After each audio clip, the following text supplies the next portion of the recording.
How is edge computing different from cloud computing?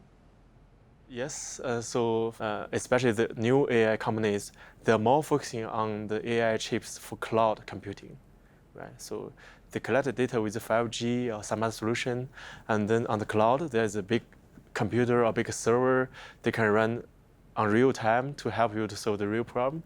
Yeah, but actually the daily life, maybe people believe that won't be pure cloud because if you look at the human, right, we are only edge computing, right? We never send our data to cloud, right? But people, they're working profit, right? So they can imagine for cars, for drones, for robots, all these things.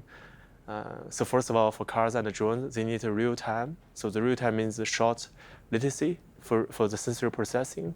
If you send it to cloud, you need to wake up the data. You wake up the 5G transferring, right, to send the data to cloud, and then on the cloud you need to process it, and then maybe the loop will going to be something like 100 milliseconds longer, so that won't be enough, short enough for some special applications. For example, if the drone is flying, trying to do some object avoiding, right, or for the car, once the car is driving, and you want to do some emergent brake system, or try to tune your wheel once something happening in front of the car, just in a short period, something like 5 to 10 millisecond distance. So that's very strict, and that's only can be sold on the edge. Another thing is, of course, once you send it to cloud, also it's not reliable, right? Because if the car is moving to some place that's no internet, they're going to crash if something they cannot do on real time. Yeah. Another is something for robots, right? You can imagine, currently, of course, the robots on the desk, on our daily life is not a real robot. It's just something. I mean, most of the robots, I'm not talking about some fancy technology in US. Most of the robots, I mean, in our daily life, in hotel, especially hotels and government in China or some airport in China, it's more like a moving stuff with a screen, right? Yeah, it's not a real robot. But what I'm seeing is some more like a human robots, with hundreds, even thousands sensors on the body. They all want to they want to do some sensory processing on real time. All this big data, actually, you cannot easily send all this vision, auditory, touching, all this sensory information to cloud to do real-time processing. It's better, actually, we do pre-processing on the edge. So that's a huge market, actually. So there are already some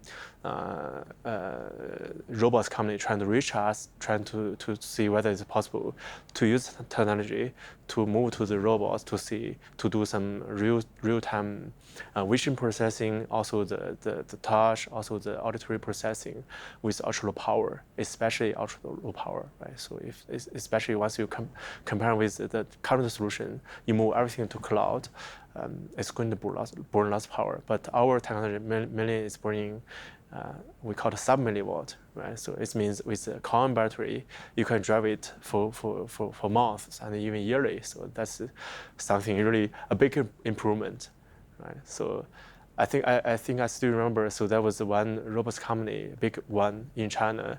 They were doing some like a vision processing to use the robots to read something or to recognize something.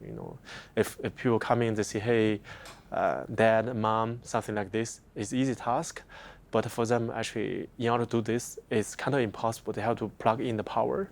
All these robots has to stay on the power station, because for this kind of vision, they are running on the normal camera, and it's burning walls, actually. So they can not easily with a movable battery to drive it. So so for us, it's kind of easy, actually. So we can easily make a small thing on the device and keep it move, even a cup, right? Even anything, actually, in the future, I can imagine we can move this stuff to all the devices in the room to make everything to be able to interact with the human.